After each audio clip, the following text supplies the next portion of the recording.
Good evening all of you. मैं Arun Tripathi Mishra sir की class में। जैसे कि आपको पता है बीएड थर्ड सेमेस्टर का आपका मैथमेटिक्स का पेपर था जो कि EDU BEd 112 C1 था।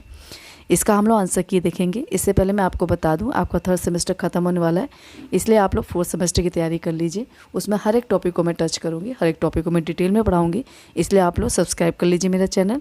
और लिंक आपका अगर कोई क्वेश्चन भी होगा तो आप मुझे टेलीग्राम पे क्वेश्चन पूछ सकते हैं। वो आपको टेलीग्राम लिंक डिस्क्रिप्शन बॉक्स में मिल जाएगा। चलिए स्टार्ट करते हैं मैथमेटिक्स का आंसर की।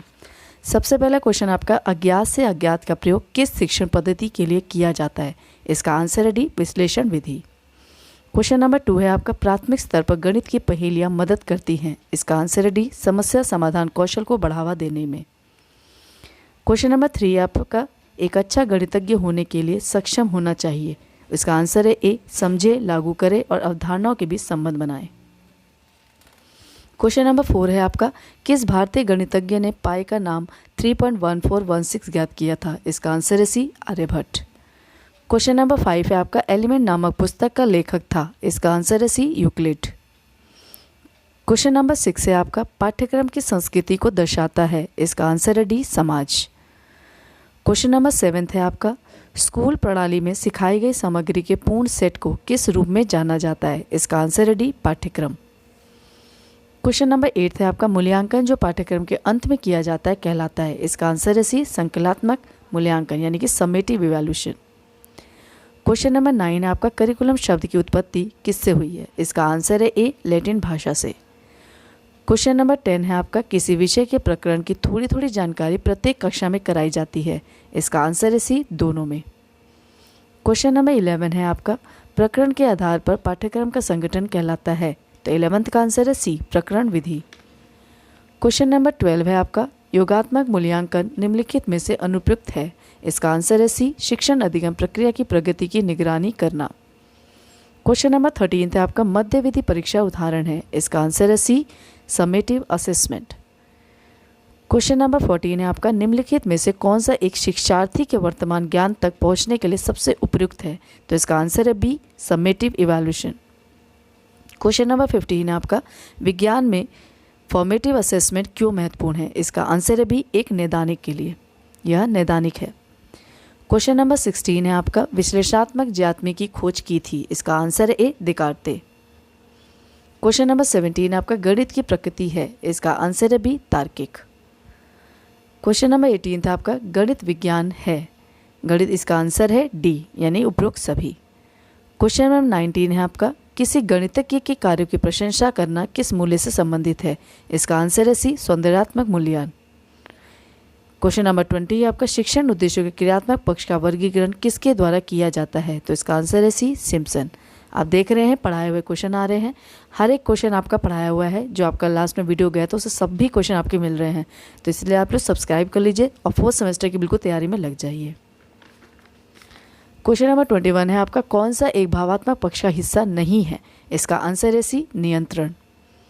क्वेश्चन नंबर 22 है आपका, कौन सा एक क्रियात्मक पक्ष का हिस्सा नहीं है? इसका आंसर है ए, व्यवस्थापन। क्वेश्चन नंबर 23 आपका, संज्ञानात्मक पक्ष का निम्नतर स्तर है? इसका आंसर है ए, ज्ञान। क्वेश्चन नंबर 24 है आपका, भावात्मक पक्ष का उच्चतम स्तर? इसका आंसर है बी, चरित्र निर्माण। क्वेश्चन नंबर 25 है आपका, निम्नलिखित में से कौन ब्लूम के वर्गीकरण का क्षेत्र नहीं है? इसका आंसर है ए, उद्देशात्मक। क्वेश्चन नंबर 26 है आपका, क्रियात्मक पक्ष का निम्न स्तर है? उसका आंसर है बी, यानी कि इम्पल्सन। क्वेश्चन नंबर 27 है आपका, रॉबर्ट मेगर ने व्यवहारिक रूप से उद्देश्यों को लिखने हेतु निम्नलिखित में से किसको आधार माना? तो इसका आंसर है डी, ब्लूम के वर्गीकरण को। क्वेश्चन नंबर 28 है आपका, प्रत्यस्मरण करना संज्ञानात्मक पक्ष के किस स्तर के अंतर्गत आता है? तो इसका आंसर है ए, ज्ञान।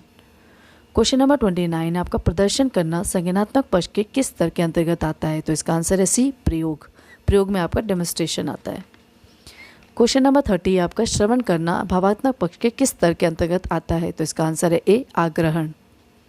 क्वेश्चन नंबर 31 है आपका, परियोजना विधि के विकास किसने किया? तो इसका आंसर है सी, किलपैट्रिक ने। क्वेश्चन नंबर 32 है आपका, बाल केंद्रित विधि है? इसका आंसर है डी, योजना विधि। क्वेश्चन नंबर 33 आपका, निम्नलिखित में से कौन एक अच्छे परीक्षण की विशेषता है? तो इसका आंसर है डी, उपरोक्त सभी। क्वेश्चन नंबर 34 है, जब एक शिक्षक सामान्य से विशिष्ट की ओर बढ़ता है तो उपयोग करता है निगमन विधि का, यानी कि डी। क्वेश्चन नंबर 35 है आपका, ह्यूरिस्टिक का अर्थ होता है, इसका आंसर है ए, खोज के लिए। क्वेश्चन नंबर 36 है आपका, शिक्षक केंद्रित विधि है, इसका आंसर है बी, व्याख्यान विधि। क्वेश्चन नंबर 37 है आपका, आर्यभट्ट गणितज्ञ हैं, इसका आंसर है बी, भारत। क्वेश्चन नंबर 38 है आपका, गणित कौमुदी लिखी गई है, इसका आंसर है बी, नारायण पंडित द्वारा।